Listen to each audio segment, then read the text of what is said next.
You're listening to Bombshell Brunches, where your hosts Raquel Rudenberg and Christina Lau sit and spill with badass babes every Tuesday morning. It is Tuesday. I love that Grace is just like, yeah, okay, this is happening. This is the first time she's actually like seen us do this in person. Oh, in person, but not in person. How grand is this? This is grand. I got that with two English speakers. Oh yeah. Two English Englandy English speaker. People. Nicely described there. That's the way to describe. Human beings of planet Earth, welcome Grace Harvey. Grace is one of my best friends and one of the best people in the world. But apart from that, I'll read her glorious bio, and I know it's glorious for a fact. I wrote it. Grace is a food and drink loving Brit from British Columbia. Well, not from British Columbia, in British Columbia. I misread my own bio about Grace. With over 12 years of hospitality experience in some of BC and Europe's top spaces, resorts, and fine dining restaurants, Grace designs inimitable events in exceptional settings. Grace's love for participating in exceptional experiences is matched only by her love of a lazy Sunday brunch with her best friends. Grace's global travels have resulted in her meticulous planning, organising, and running of all manner of events. A lover of small towns with big personalities, Grace now resides in Victoria, where she reads up on wine, dog sits at every opportunity, and revels in bringing dream events to life. Oh my gosh, that's such a good bio. Thank you. I wish my international travel resulted in meticulous planning. No. It's like even more seat of my pants. I'm like, Yes, I'll write yours later. Raquel, chaos, the end. oh my gosh. Welcome, Grace. Hello. Yay, welcome. So exciting. It's so awesome to have you here. She's also part of the Bombshell team. Did you even say that? No, Grace- that was Grace- that. No, I left that bit out. Well, that's a very important part. She's part of the Bombshell team. And I'm so excited that we finally get to have someone on that we're actually like interviewing who's part of the Bombshell team. Yes. People would have met you at the Christmas one. No, you weren't at the Christmas one. I wasn't at the Christmas one. No, So she was this is on the- like a she makeup was for on the the Christmas ferry. one. Yeah. Love it. Yeah. So let's launch in, because I want to. We have a lot to talk about on the event side, and I think events have been suffering recently in pandemic world, but people want to get back to it. So Grace, how did you get into, let's say, event planning and wedding planning, and what brought you here and why do you love it?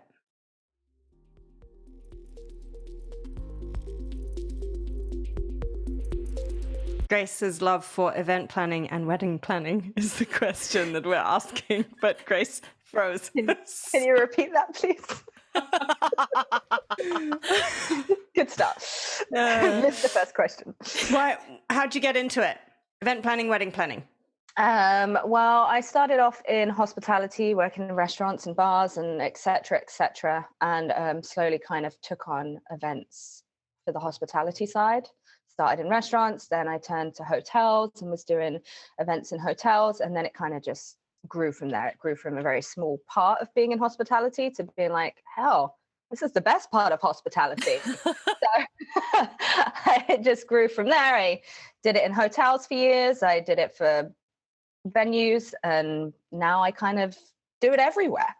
So including for our bougie girls trips every year. So we went the best one. Yeah. And the wine tour that we did, Grace just organized all of it. We had private. Really? Oh yeah, we had private tours with these sommeliers. Grace has got her. I think you've got level 2 in the set 2 in wine. Yeah. Yeah. So all of the, I think I'm just going to be Grace's hype man for a second, but the thing that Grace does amazingly well is she has this incredible attention to detail, but at the same time always has this curiosity where she's always looking for new things and new exciting stuff. It's like everything, it's in her blood, like down to the fact that Katie and I can't go to a restaurant without Grace lining up about 7 different drinks throughout the night that Katie and I will finish, because she's like, I just want to try this one. And then she'll drink like half of it, not even half of it. And then be like, okay, I'm done now. Yeah, I'm just gonna order this one. Had the taste. Had the taste. Yeah. We want Grace to open a shop. Cleanse the palate in between? Like, how do you? No, she doesn't. No cleansing of the palate. Okay.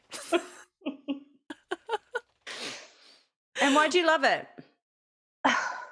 I love it because it's different every single time. I love it because I love planning people's weddings and people's events, because everyone wants something different and unique, and every event and everything is different and unique. And I think I love that it's different every time, and I love being part of creating something that makes people happy too. And that's, yeah. And will you plan my wedding? This is what this really was all about. It was just me asking you to plan my wedding. Basically, that's the question. Of course. And I want it on air so everyone hears. You're going to give me my biggest wedding planning challenge ever, because you once said something. You once told me about how you wanted to fly into your wedding. And I was like, okay, I'm going to have my work real cut out for me here. This is okay. So I need to actually caveat this. So the first time that I met Grace in person, I took the marketing side of our Bombshell team out for lunch and drinks, or I guess it was like, yeah, happy hour. And I just wanted everyone to meet each other because we'd been online for so long. And I found out that Grace was a wedding planner, and I was like, oh my gosh, this is amazing. So when I get married, and she's like, oh, so you're engaged? I was like, no. But I'm just saying, like, when my boyfriend proposes to me, because obviously he will, he apparently got the memo. Yeah. But I said, like, this is my dream. I would like to skydive into the wedding. And then I want to, like, say I do in the air on camera, and my friends and family can be on ground and see it on camera. And then when we land, we can get into the, like, the reception, like the fun part. You can go into. So we have to figure out the logistics of that. Might have to have a mic on, because the people aren't going to be able to be underneath you. And our lips are like going like this, like they're like flapping in the wind. Oh, I do. Well, the other thing is, everyone is going to see up your dress for one thing as you pop down. So we're the good undies. I got I'm it. not sure it's as glamorous as you think. I think she needs glamour. But if you want it, we'll do it. This is why Grace is so good at what she does, because Grace just looks with zero emotion on her face and goes, okay. and then she goes, well, this is what's going to have to happen in order for that to happen. And that's what you want from a wedding planner. It's kind of a perfect example when someone says something like that and they think it sounds like the most amazing thing ever. And the first thing I thought of, well, everyone's going to see your underwear. That's the first thing I thought of. And then but it doesn't occur to that probably didn't occur to you, and then you're like, oh yeah, yeah, that's the view they're going to get of me, not of your beautiful veil or your dress, no, up your dress, like. It's going to be on the news. Our wedding's going to make the news. Your underwear is going to make the news. I just have to make sure it's good ones. Get sponsored by Spanx and Victoria's Secret. A new wedding version of Spanx. Oh I'm putting it here first, people. It'll be a trend. It'll be a trend. We're gonna Marilyn Monroe this, but like big. Yeah. But then also I was like, no, we want to go to Greece, and like it's a whole thing. So, and I got so excited. I was like, what? You wanna plan international weddings? Let me be your first one, and let's make this happen. So I've been working on it, Grace. I've been working on our master plan. Yeah, well, now you're engaged, so now, yeah, you're making it happen. I'm making it happen. We had a plan, Grace. Yes. Now we execute. Yes. Okay.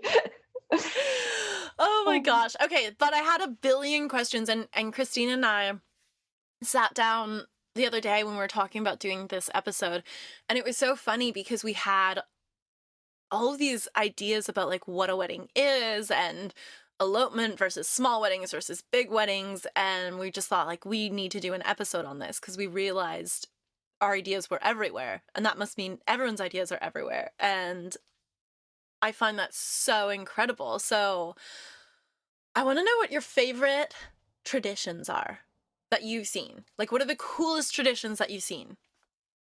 The coolest traditions that I've seen at weddings? Yeah. I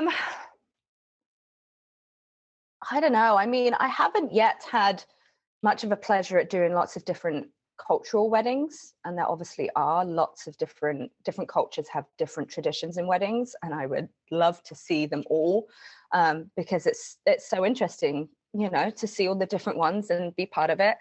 One of my colleagues is actually doing an Indian wedding this summer, and it goes over a whole week. She's got 7 days booked out because they do a different kind of ceremony or event every single day, and that's just the norm. That's just part of the culture. And to be honest, I don't even know what the difference is going to be, what happens differently every day. And I want to just help her with that one, because I can't wait to see what it, you know, and understand what they do every day. I think we all kind of know what our traditions, you know.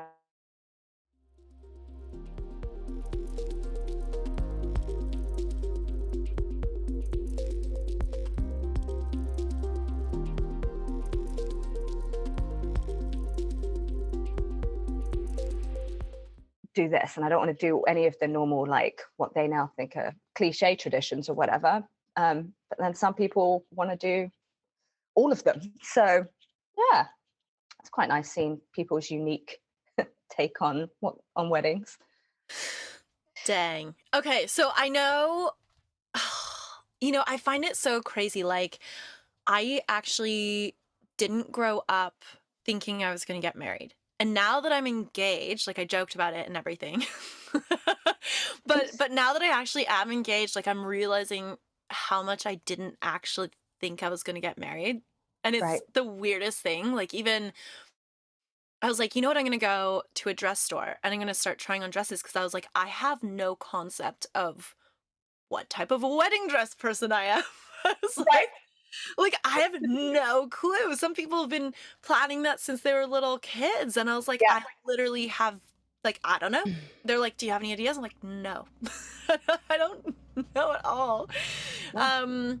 So I think that's so interesting. And then, Christina, you and I were talking about, you have to remind me exactly what we were saying, but I think we were talking about, I was saying I wanted a small wedding and I wanted to go abroad and I was okay with it being small.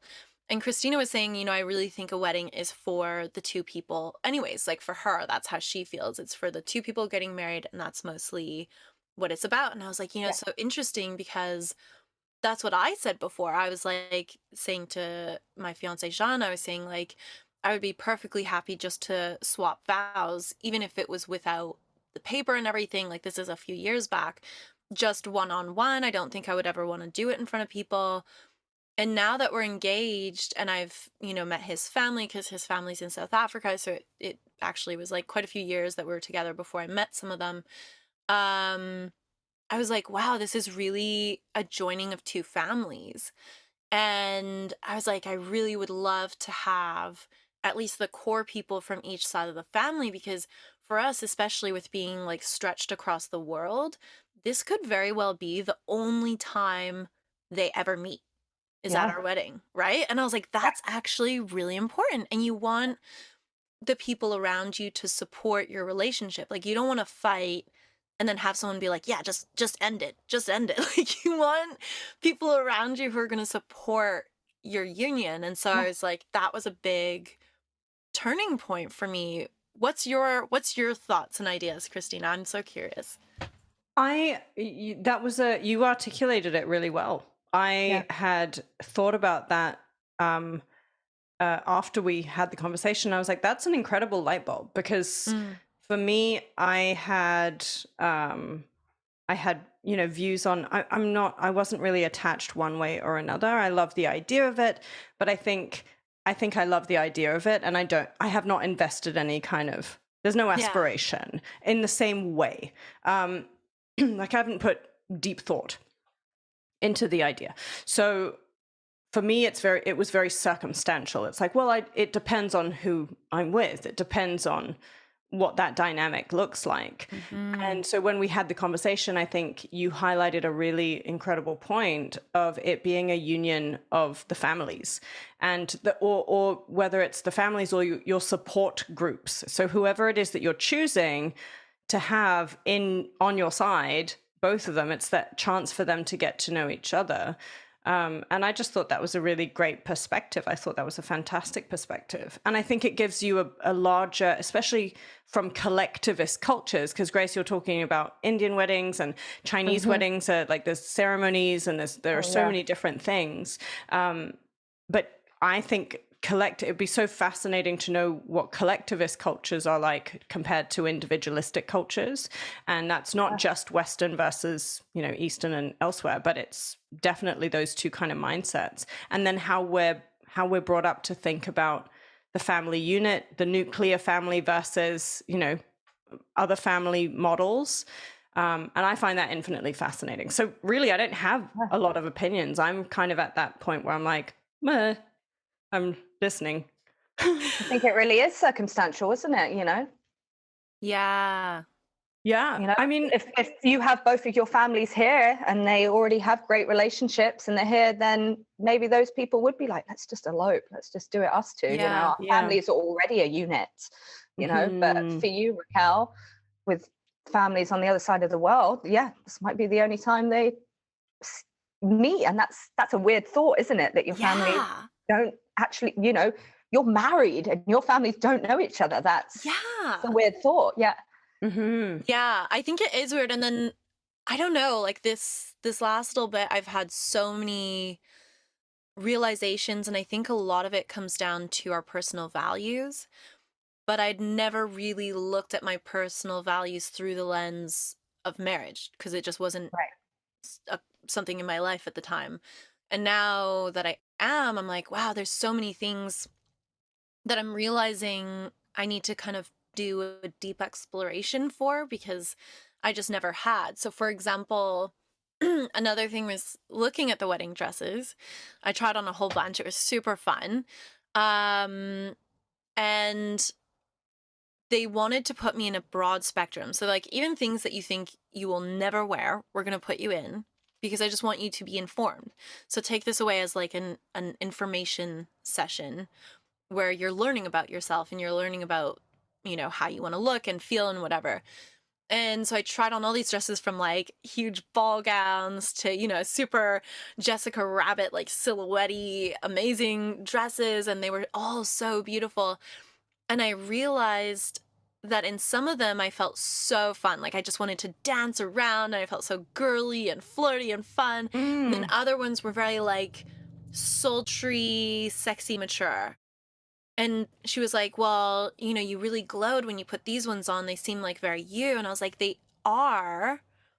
But I almost wonder if as much as they are me and they do bring out that part of my personality where I'm very like vivacious and playful, I almost feel like maybe for the wedding, I actually want to be more serious because this is like a big, serious commitment that you're making. It's like kind of what kind of, I don't know, like energy do you want to bring to the day? And that's a whole nother can of worms that and that can be on the dress. The dress holds some of that responsibility. Right? Yeah. The dress and like all of these things. So like, what do you find people tend to look for? And do they think about this beforehand? Or do you feel like you're usually the one kind of pulling that out of them? Like when you're planning a wedding, I just feel like there's so many things I wouldn't know where to start. So like, what, I guess they meet with you the first day. What does that look like? The first day I meet them, I sit down and I just want to get to know them because I can't plan someone's wedding that I don't know anything about. I want to make sure I get, their personalities are in that day. They shine through. It's not just a pretty setting or something that doesn't really feel like them. So I choose to just spend my first meeting just getting to know them, getting to know about their lives, getting to know about how they met, and seeing what their vision for the day is. And sometimes people have a lot of visions of the day and know exactly what they want from, the first moment of the day. And some people know nothing. They're just like, whatever, we want to get married. Do you?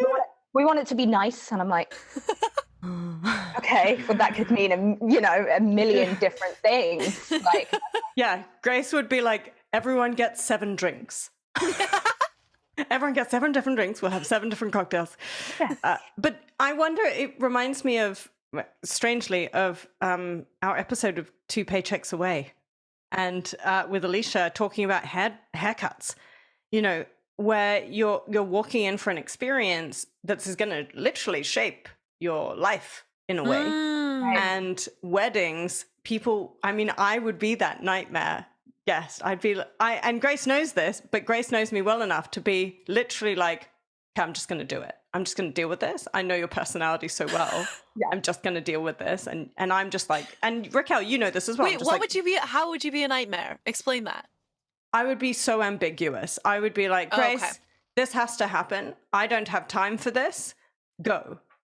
And then I would, and then I'd probably come back every now and then and be like, can I have this thing? I just saw this thing. And Grace would be like, no, you can't do that. And I'd be like, okay, go. And then I'd come back with another thing and be like, is this possible? Yeah. Well, sometimes people have 10 ideas and they tell you, okay, we want these 10 things. And I'm like, none of that makes sense together. None of that makes sense. We don't want anyone to sit. We want everyone to be standing, but we want steak dinners, or something like that. That's just not gonna be. That's just a no. That is a hard no. You're not getting that. But some people just don't. That one should be quite obvious, but some things they don't think about. They're just like, oh, I've seen that somewhere online. That looks great, and that looks great, and that looks great. Mm-hmm. Even for like designing it, and it's like, okay, that will look. But those 5 things are all beautiful, but together it's awful, So yeah, a lot of that has been like, okay, well, out of those 5 things, pick the one that you have to have, and we'll plan around that thing because they might not all work well together. Like, you're quite good at highlighting the blind spots, and I think that's probably one of the big things when anyone's planning any kind of like really emotionally charged event. Is it's their job to be as excited about it as possible for the whole time, and it's your job to facilitate what's really possible. Yes. And to keep the excitement. That's actually such a good point. Mm-hmm. And then I guess different people want to be involved to a different amount. Yeah. Sometimes it's just one of the couples that want to be involved and the other one wants nothing to do with it. Yeah. And you can never assume which one wants to be involved because, it's sometimes not, it's not always a bride and groom and the bride it wants to do it all. I've had it the other way for sure. One of the weddings I did last summer, the groom wanted to do all the design stuff himself, like the invitations, all the boards, all the writing and things. Wow. And he was beautiful at it. He was so good at it and he was so creative. And the wife was just like, whatever, do whatever. I don't care. We're getting married, whatever. Yeah, the and stereotypes. He had all these design and visuals and it was beautiful, everything that he did. And he was the one I actually dealt with throughout. Wow. It's interesting, the stereotypes. It's interesting to have the stereotypes come into the equation, right? Because you think about all the different types of unions. For some people, for some cultures, it might not be a marriage. Like all the kinds of unions that you have, it's 2 probably very distinct personalities coming together and inviting a third party who's a stranger to make that happen. And then they probably have like mothers and whatever, like, oh my God, yeah, bridal parties. Oh. So yeah, sometimes it's not even the bride and groom. Sometimes they don't care so much, and they're just like, no, my mum's going to do it, or my maid of honor and my bridal party. They're the ones that actually end up, planning the most. Oh my gosh, it's weird. Like that happens. That was the other thing that kind of was a light bulb as well, because I had this idea of, okay, we want to go to Greece. We want to do it this way. Well, I just wanted it to be like a 5-day party, like with the people that I absolutely love, good vibes only. We're going to go to Greece. It's going to be a good time. We'll instead of stagette or whatever bachelor thing, like we'll just get a yacht, sail out and have a bunch of drinks there and whatever. Or we'll go to Mykonos and we'll all like rent a place for one night and party and meet up at the place after. Like whatever. We'll just have a good time of it. And I just wanted basically everyone to have like a super chill week away. And that's it. And if you can't make it, it's totally okay. We'll film it. Like, it's fine. You can watch it. Don't feel guilty. And I thought that's like so chill. Like, I was like, everyone's going to love this because they're either going to make it or they'll watch it. And I had so much flack for that. Like, I got so much flack because people are like, oh, so you just want a wedding with the two of you? I was like, I'm sorry. I mean, yeah, invited, so you could come. Oh no, yeah. Yeah, they're like, well, it's really far. I'm like, yeah, but we live, like, our families are on opposite sides of the world, so this is in the middle. Because if I do it in South Africa, that's a 25-hour flight for everyone from Canada. If we do it in Canada, that's a 24-hour flight for everyone from South Africa. It's not really fair either way. So it's like, Greece is in the middle, 10 hours each way. Like, everyone should be happy who wants to make it. I did not make happy people. I do have an opinion on that as Tell a me. transnational kid with family all over the world, with a lot of transnational friends, and Grace is one of them. I have multiple friends who have had multiple weddings. And then also destination is like cha-ching, right? No, they've had multiple weddings where they go to the main families. Sorry, I thought you meant they got remarried and it was a lot of money. Okay. No. They go to one person's family, and they do it in as close a proximity so that as many people can afford to get there, and then they go to another. Because one of the big things that I found was, with especially when you have like my mum's side of the family is like all over Canada, and even just all over Canada it's expensive to fly, right? So let alone the rest of the world. And then you have like what I have heard from various people is they can't afford to get there, and then they feel guilty because they want desperately to be there. So I have a few friends who said, right, we're doing the ones over here, we're going to do, because really when, I don't know if this is a stereotypical Chinese thing, but it's more like we're appeasing them. It's not about them accepting each other or us. And I guess maybe I should say that's my opinion about how I feel, rather than it being a cultural thing. But I would be like, I want to go to where it's easiest for you. And I want to go to where it's easiest for my family, because I know that some of them won't be able to afford to go otherwise, unless I can afford to fly them out. Right? I think that's a really good point. And I know Jean and I had talked about that. For me, I just thought, I'm so sentimental. I don't think I come off as a super sentimental person, but I'm extremely sentimental. So for me, the idea of doing two weddings, I was like, well, especially like that, where it's split. So basically we'd have essentially like his family here and my family there because there's no crossover. I was like, well, which one's the real one? Like, which one am I putting my heart into? And then they won't meet each other. And then they won't meet each other. So I was like, it was still so like hard for me to accept that. So what we talked about recently is doing the wedding in Greece, and that's the ceremony and like the real big thing. For us, it's like the big heart thing, and we can record that so people can watch it. My friend, for COVID, she had to make her wedding smaller, so she actually live streamed it. So I was able to watch live her wedding, which was a super cool thing to do, even though I was abroad, which I absolutely loved. I like cried along with everyone else. Like, it was beautiful. So I think that's a cool way to do it. And then essentially to come back to Canada to sign the papers. So basically come back and do the legal side, dress nice and smart, have a lunch, like a really nice lunch after. And the people who can't travel, like my grandparents, for example, aren't going to be traveling at this point in their life. We have some other family who are immunocompromised, so that might not be comfortable for them to travel, which is understandable in light of COVID. So for situations like that, then we can have them come to like the signings of the paper, make it a very, very, very small group, and then do like a nice lunch. And then that way they can see something of it in person as well. So I think that's what we have talked about, but I was like really shocked with how, I guess, hurt, like people's feelings got hurt. Like if they couldn't make it, like their feelings got hurt, or like I didn't realize how emotional for other people it would be that I was engaged either. Like people were so happy and I was like, whoa, like you're so happy. I want to highlight something you said to me just before about weddings not being an achievement. Yes. So that's the segue in. So you go ahead. I feel like this is like the Raquel parade. My dad got mad at me for interrupting you too much last time. That's what my dad said. He was like, you interrupt Raquel too much. I was like, you got a scolding? Now you're just being quiet. Just feedback. We're making up for it this time. Poor thing.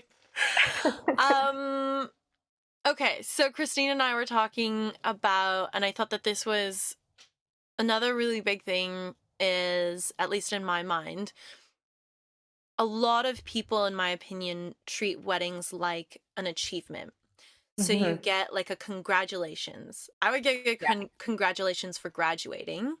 And I think it's nice. Like, I know everyone means well, and I think it's so sweet, and I love their love and their support, and I think it's great.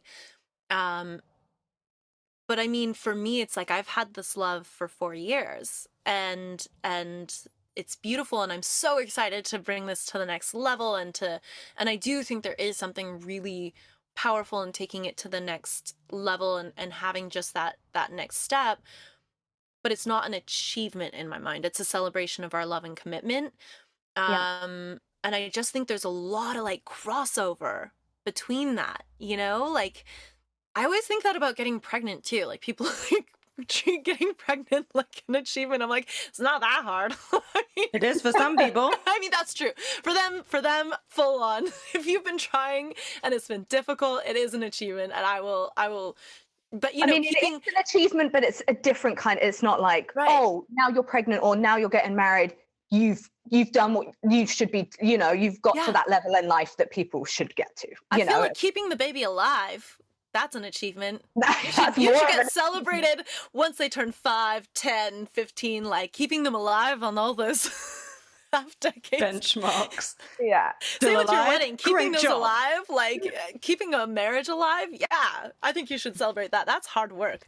But like getting engaged, I mean, it is beautiful, and I think it is such an awesome time to rally around your friends, and it's exciting and all of that. But yeah, there is a crazy crossover with achievements, and the downside of that I see is that people who either choose not to or haven't found that person that they want to get married to may feel like they have not achieved something, like they're missing something. And that's the flip side that I really disagree with, because I don't think that someone's achieved less in life if they haven't found a partner. Yeah. Or decided or if they choose not to get married. Yeah. That doesn't mean that, you know, I mean, I'm in a relationship, and I've been in a relationship for a few years, and people ask me all the time, so when are you getting married? Yeah, right. Why does that have to, you know, we're together, it's great. Why does it have to be like, oh, you've been together a few years? Why are you not like? It's that question. Yeah. It's that question that implies like, oh, you know, well, I got married after 2 years. Why are you not married after 4 years? You know, and it's like, people are different, and maybe it's not, you know, not for everyone, and it doesn't. Or so people who get married because they feel the pressure to. Maybe it's not even the right person. They just do it because they're like, well, this is a box that I need to check, and everyone else around me is doing it, so this is the next stage of my life. I should be doing it. And that's so unfortunate. And then the wedding kind of becomes a display of, look, I've done it. Yes. Because some couples generally are just like, they don't care. And then you wonder, they're obviously very much in love and they're happy and they want to get married, but there's maybe sometimes an element to, well, our family want us to do the ceremony and do the whole big thing rather than it being the way they want to do it. I think the media has a lot to do with it as well. Yeah. It's, you know, in different places and, where you put that in existence in whatever society you're in. And the media's traditionally, I mean, look at any of the 90s movies that I grew up watching. Like all of the rom-coms that I love, including The Wedding Planner. I love you, J-Lo. But it's, I mean, so taking a step back and asking Grace, like, okay, let's not call it a wedding for a second and just be like, we're having an event. It's a union event of some kind. So whether it's a wedding or not, walk me through, if someone was like, I can't afford a wedding planner or an event planner, a union planner, what are some really big things that you're like, okay, if you're thinking about this, you need to think this way first. And this, in terms of efficiency wise, this is how you can get things done. And here are some ways to avoid major traps. Right. Well, yeah, sometimes I would just get hired to be like, to do the coordination on the day. And so I'm not actually planning any element of the wedding. The planning is down to them. I'm just there to help it run smoothly on the day. Like that is something that people that can't afford a wedding planner to have the whole thing, they just want to not be stressed about it on the day. It's actually a big thing. Wow. And like someone that thinks about having a wedding planner and will like talk to me about.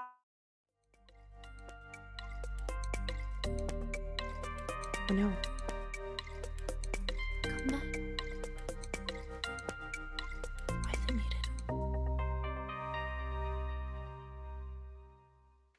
Happening on the day. That just makes your wedding stressful. Grace, it shouldn't be that. Say that one more time. Did you lose me? Yeah. Oh my God, at what point? The beginning. Just restart. Sometimes, like people will come to me and be like, okay, we want a wedding planner to plan our wedding. And when they add up all their budgets and money, it's just not in their budget to have it, or they'd have to sacrifice a lot more that they don't want to sacrifice in order to have one. So honestly, just having someone there on the day, that means they don't have to think about anything on the day of. Like they can plan all the way up, but on the day, you do not want to be thinking about, you don't want to be planning on your day. You don't want to be organizing. You don't want to be managing your wedding on the day. That's the worst thing. You want to be able to sit back and just enjoy it and not think about anything. So a lot of the time I'm like, if people can't afford a wedding planner, just hire someone. It's so worth it. Just hire someone to be there on the day so you don't have to think about anything apart from being in love and being happy. So that to me is the most important. That's the number one. Make sure there's someone that can take this off your plate on the day. And then in terms of logistics, obviously the venue is always going to be the number one thing that you have to do. Don't plan anything around a certain date until you have the venue you want to be in, because wedding venues are, they're a fight. They get booked up years in advance, like especially if you're wanting to get married in certain wedding venues or churches, that's got to be your first goal. And then you kind of, even before the date, you find the venue. When it's available, that comes, your date. And then if you're planning it yourself, everything that you need, you think you need for the day. Some people will rock up and be like, oh my God, I want to get married on this farm. It's so beautiful. Yeah, let's rent this farm and get married there. Great. And then they have no idea what that actually means, because they're on a farm. There's nothing on this. It's just grass. So what do you want to actually do at this wedding? It's the most beautiful backdrop in the world. But what are you going to do? Like, this is coming from experience right here. I can see this pain. Because this is like the number one. Like they find this place and they're like, oh, I want to get married with, horses in the background. Great. So how many people do you want to invite? Well, it's so big. It's a field. So we can have like 200 people. Great. Where are all those 200 people going to go to the bathroom? Are they going to stand on grass the whole time? What do you want to wear on your wedding day? Well, I want to wear this beautiful ball gown that drags along the ground in high heels on grass. I love Grace's. Because this this is like, it's very simple, but you don't always think of it. You just think like, whereas my thought is just like, yeah, sure, it's beautiful, but I mean, what do you want to wear on the day? Like, what do you actually want? This is why I need a Grace in my life. No one can control the weather. No matter what you do, there's nothing you can do about it. So if it rains and it's mud, is everyone going to be in Wellies? I was going to say wellies, and I was like, what's the Canadian word? Because no one will understand. Is that what you want to walk down the island? Like, and there's a lot of logistics. So if they're getting married in a place like that, the logistics are insane. Have a wedding planner if you're going to do that. Otherwise, where's the electricity? Where's the you have to rent a generator to produce it. You have to rent everything. You have to build a venue in the middle of nowhere. And there's things that are really costly that I think people don't think about, even when they do weddings on their own. Like, they're like, oh, it'll be cheaper because I do it on my own. But like, decorations cost a lot. Then there's like tablecloths. For anyone who's ever done events before, you're probably laughing right now because you know this is the case. Cutlery, like, especially if you have a certain design in mind, you're like, oh, I saw on Pinterest that I want gold cutlery, like that. Where do you find that? And then you have to buy enough for like 200 people. That's flowers. People are like, well, I've put aside $400 for florals. $400. How much do flowers cost? And I'm like, are you insane? What flowers do you want? Like, and then they want bouquets for the whole bridal party, and they want flowers on each table. I'm like, you're looking at more like $4,000 for that. No. Like, it can, like, flowers, wedding florals can be so expensive. Like, I'm going to bring dandelions. That's what I'm going to No, you know what, Raquel? I'm going to draw you some pictures of stick dudes, and you can just... I can carry them. Just put them. You just have a bunch of stick dudes. I'm going to bring sparklers. With a wedding dress? With a highly flammable wedding dress? Grace will destroy you. On the grass? I mean, you could pick some daisies in the middle of this field that you've rented if you want, and you can. That's what it'll have to be. You can afford the grass clippings. That's what you can afford. For your $400. That's genuinely, I'd be like, I'm not paying. Like, no, I can just imagine every Asian auntie in my family being like, you spent what on those flowers? You can't. Those things are just gonna die. No, okay, hold on. Budgets. That actually brings us to like budget. I guess is the number one. What is a budget? Like, what's a normal budget? What is a budget? What do you recommend? What do you see? What do you hope to work with? I mean, I hope to work with the biggest.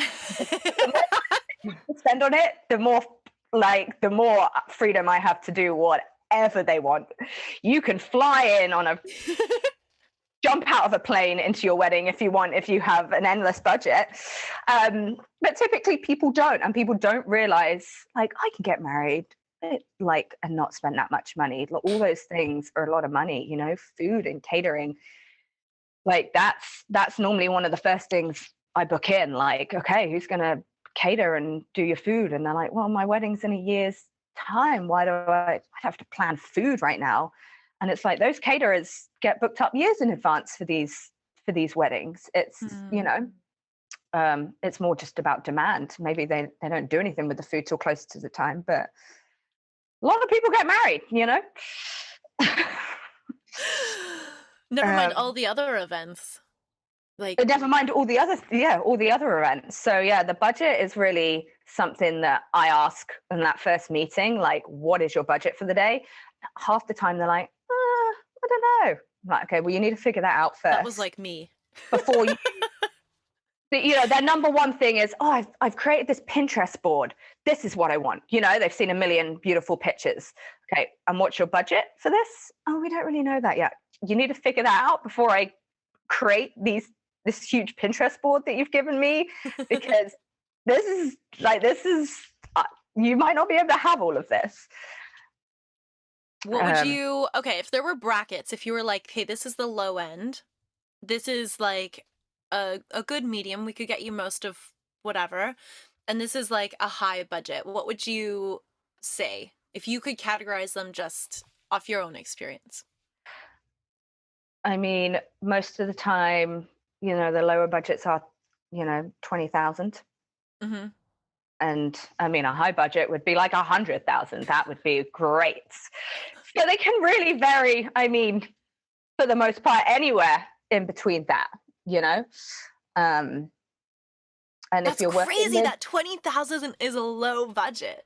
if you're working with the 20,000, then you have to prioritize what, you can't have $4,000 worth of florals. And even though that sounds ridiculous, with what you think are kind of basic, not that much florals do come to that stupid amount of money. Mm-hmm. And then you're not going to be able to have the rest. Like, I think that's a really great point, though, to sort of look at it. And if you do have, like, in terms of questions, like if people are thinking about this, if it's your first kind of foray into thinking about any kind of union-based event, it's number one, I would think existentially, why am I doing this? Who's most important? How many people do I really, really want to have there? And then and then how much can I actually afford without going into debt in order to do this? Because you've got to think about a union and then the start of the rest of your life. Yeah, and competing interests. Like, are you trying to get a mortgage? Yeah. Are you wanting to travel? Are you wanting to do these other things? And then totally, I agree with that completely. So existential values around the wedding, and I think that's one thing that you really inspired me to think about, Raquel, was like when we had that conversation, it was like, well, yeah, who's this for?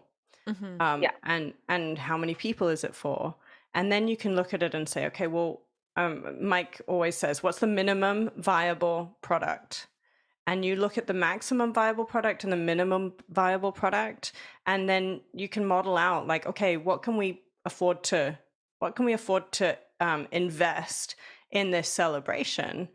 Because otherwise you think, what am I going to spend? And then you think about it in a different way. Like I'm really going back and forth between spending and investment. And if you, with you, Raquel, what you describe is your wedding as an investment because you're bringing these two families together. So that is the most important thing. And so then you can model it that way. And then you look at your budget and then you go to someone like Grace, who is going to outright tell you can't have your wedding dress on grass. Exactly. And you're honest with them, because I think a lot of people, there's a pride element, right? We're getting married, it's our really big day, and then they say, well, I'm not really sure what our budget is. You don't say that to your real estate agent, so don't say it to your wedding planner. Like, but I coming from my end right now, I understand people who say that, because, and I think it also depends how far out you are. But if you just have no clue, like I haven't had a ton of friends around me who have gotten married, and if they did, I don't know, I never really had that conversation with them. I never asked like, how much did you spend on it? It just didn't really occur to me to ask that. So I would have had no concept of what I should be saving, so I understand people wanting to go, and I think also for me, like I'm thinking about this, but we have about a year and a half before we're really planning to actually get married. So we have time to save. And so it's also an exploration into like, what should your budget be? And then, okay, we have to save for that. And some people might have 2, 3 or long engagements. Yeah. Right? Actually, that brings me to a good question, Grace.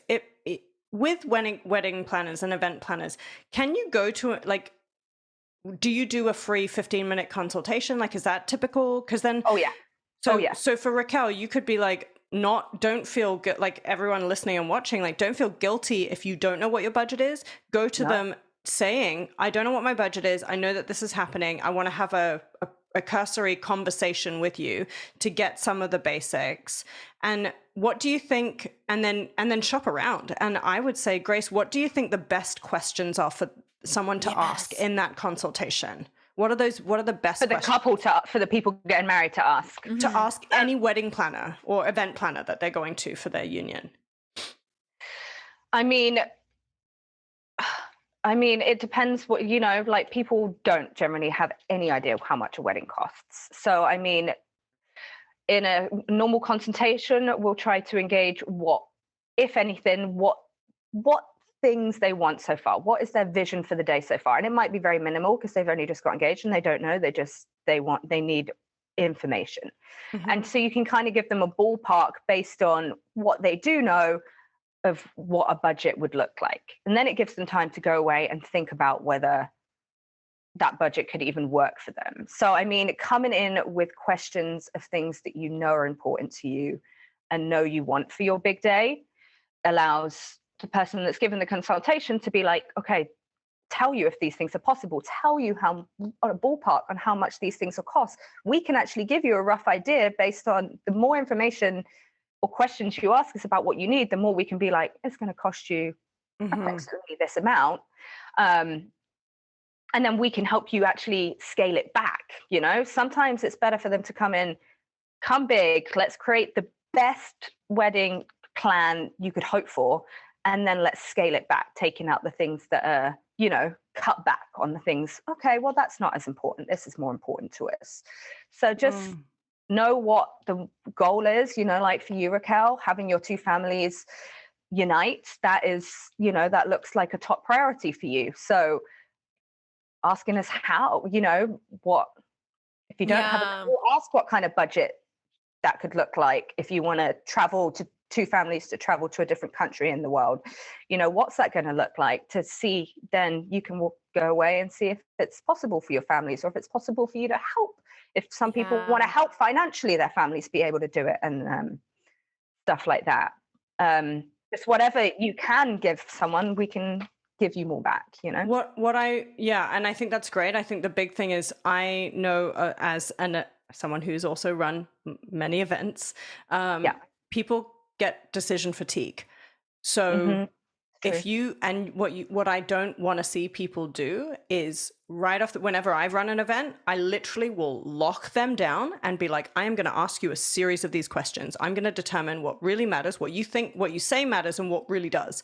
And then I'm going to make sure that beforehand I send you a list of things and go, here are some frequently asked questions. You better read these and ask yourself these questions in advance, because then you're coming to this with more knowledge. Raquel can then come to you and say, I know how much it costs for flights. I know how much this costs, this costs. So you're not wasting Grace's time, which is fine to do. But what happens is you already start to drain away from the joy of the wedding. But if you are doing that before you engage with a wedding planner or an event planner, then you're already in an empowered situation. Because the other thing I would say is, when people come to me about events, I'll tell someone immediately if I'm not the right person.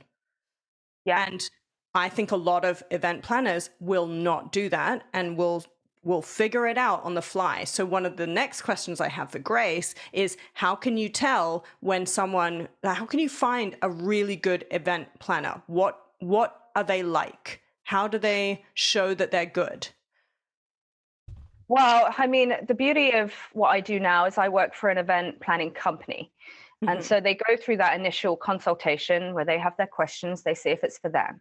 Then we spend time like getting to know the couple. And what the person that does these consultations in the company then does is then tries to get to know them as much as they can, so they can pair that couple with the planner that they think is best gonna gel well with their personality. Because we all have different personalities, or we all have different strengths or whatever. Like, you know, some people are very reserved, some people are very bubbly, and like we try to pair the right couple with the right planner. So, you know, so it sets up for success. Because if the couple and the wedding planner don't gel, if they don't see eye to eye, if they just don't get on, you know, if they don't get each other's tone or anything, then it's going to be really hard. So it's really good if a couple want to actually search around. Like, don't just do an interview with one wedding planner, you know, meet a few wedding planners, because the most important thing is that some people plan for 2 years. You become friends with these people, and you want someone that you have a good connection with, have good chemistry with, maybe become friends with, you know, that is on the same page as you personality wise to plan your wedding. So, you know, don't just call one wedding planner and then be like, all right, well, this is a wedding planner, we'll do it, because you want That's it to be such fun. a good idea. 2 years. Like, I didn't even think of Some that. people do. Yeah. Like, you get to know these people for 2 years. They're a big, you're a big part of their life. You're planning people's happiest day of their lives, pick the right planner. If you sit down and chat to me and you just don't gel with me that well, that's cool. Maybe go find someone else that maybe you connect with a bit better on a personal level, because it's not I always try to remember that it's not a business thing for them. This is them planning this is their personal life. This is their enjoyment. So it doesn't have to be like a really strict business relationship. You want it to be fun and enjoyable. You want to, That's such a good point. It's emotional. I mean, you know what that makes me think about too is when we were talking about real estate, like finding the best real estate agent is also emotional because it's this big purchase. And for some people, it might be just investment, just business. But for a lot of people, that's their home. Same thing as this. This is like an emotional. So you're doing a service, but it's that emotional aspect really changes the dynamic of your relationship with them. It's not just like a business consultant. No, I mean, finding a house, I feel like it's the same. Find the right real estate agent that you think gets you, so they can find the best home for you. I would assume that's a similar thing. But I would add, there's a big difference between someone you like and who is nice and someone who knows how to do their job. Oh yeah, absolutely. And I want to make that distinction. Yeah, don't just pick someone that's, they're just nice. And I'm going to suggest that a good event planner is someone who will say no to you. There has to be at least one no in a conversation. Because if I go to an event planner, if I say to Grace, and I have said to Grace, hey Grace, I want this. And they Grace know is to like, Christina most of the time. I just love how Christina put a metric on it. Make sure they say no at least once. Yes, one time. There's a metric on everything. There's a number on everything. I paint by numbers. That's how. So, maybe Christina would go into a meeting being like, I'm going to ask 10 questions. There's going to be some ridiculous ones in there. And if this person says yes to everything, I know that they're not the right person. Yeah. Because they're going to try and do everything, no matter how ridiculous, even if it's not possible. Yeah. And that would definitely be a red flag. Yeah. Air balloons. Okay, I'm already going to come up with your series of questions. You should have a wedding with air balloons where everyone has their own air balloon pod, and then they all circle around your air balloon, and then you guys are in the middle. And the ceremony happens in your air balloon? Yes. Yes. And if they say yes to that, red flag. It's just not logistically possible to have all the air balloons floating in the same place around each other, hovering at the same time.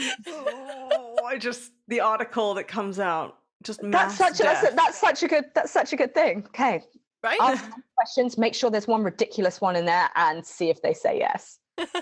Just watch how they respond. I'm not encouraging people to troll people. I'm not encouraging you to wait. We are. I'm not actively. Let me just be very clear. I'm not actively. However, I will say, because it is going to be emotional, I need to know that someone can deal with my emotional side, which is everyone on this call knows what that looks like. And if you do not have your wits about you and can not calm me down, we are not going to work well. Well, and it's not always saying no, because some people may not take that well, but it's finding an a compromise or an alternative to, It's managing expectations, right? Yeah. Yes. Yes, like Raquel, maybe you can't sky jump out of a plane because it won't actually, it'll be dangerous for the people below. Your dress will flip up. It won't be logistically ideal. Great, but we can come up with another amazing grand entrance for you that can, let's sit you on a pony instead, or we can find something just as grand without it being quite, so dangerous. That way you're off the grass the whole time. You're not even touching the grass. The dress is fine. You're not on the grass, but the dress is not flying in the air. People aren't in danger. That's a compromise, So my free-diving wedding is off the table. Aspect to it. Now, I don't want to say, completely never, because I haven't done any research to see if anyone has ever done such a thing before. But, my initial thoughts are, these I little can people just down below. imagine Grace skydiving next to you being like, can you decide this? I just gotta Her get that checklist, like, we've got this part's done. We're getting down to the bottom now. Make sure you land 2 centimeters that way, otherwise you're going to crush your granddad. Can you imagine, like, the ring too, like exchanging the ring in the air? You couldn't. You would have to wait. No, that would have to be a firm no, I think. Grace's face just went so white. That one, compromise, wait till we get to the floor, then exchange the rings. We're just both laying there waiting for the parachute to come off and we exchange rings. I love it.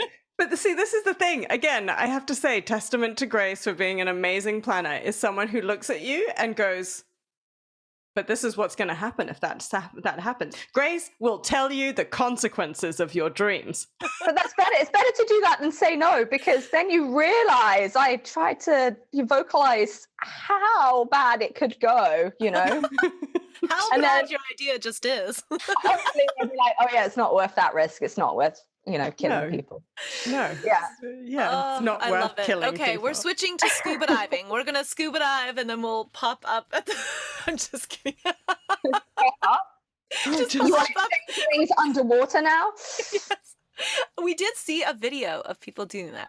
We're big Oh wow. water. Yeah, we love the ocean, and so we follow a lot of water accounts and scuba diving accounts, and we saw some people who did that. But I think it would be difficult for everyone to hear the vowels if you did it underwater. I think it's just... I'm just wondering what officiant agrees to do that. It's not about the wedding planner planning it. Oh, you're right. No, officiant would do it. Oh my gosh, I love it. Well, we will not be skydiving in or popping out of the ocean, but we will do something excellent, and we'll take everyone along on the ride. No, you won't. I'm not invited. It's only your close Who family. said you're not invited? You said it's You're only my the close... work wife. You Oh, are right. you're my Grace, we got to my other half. Grace, we got to go to the Grace. We've got to start saving. Oh my god, yeah. Just 2 anxious people standing in the corner, like, hello. We're here. Yeah, we're here. Grace with like 18 drinks. Me just finishing them off next to her. A sip out of each. Katie will be there because Katie has to, Katie's just the hype man for bombshell brunches. So Katie's going to be like, man. Yeah. So, I mean, it would be a good bombshells, it's a good bombshell episode. That's just what our life is now. Like, everything's just good bombshell promo. Everything is just good bombshells. Yeah, this is not about your wedding. John's going to come in. I'm going to be like, hey, this is not about you right now. John's going to be like, what? What happened? But it is about me. Can I just marry my? Can I just get past to work? Marry? I just want to be like, not right now. We're filming a retake. Do you want a bombshell? Poor guy. I'm sorry, John. I'm so sorry. Oh my god. In advance. We're sorry. We're sorry. And probably in the run-up, let's be honest. We're just sorry. He's with us now. It's fun escape. Oh my god. Okay, This has good. been so much Yeah. fun. Good job, Grace. How to trick your wedding planner into showing them that they're not good. Also, don't get married on grass or farms. Grace does not approve. No, We'll do it. Lots of people do it, but there's lots of things to consider, Yeah, be aware. Lots of things to consider. Lots of people do it.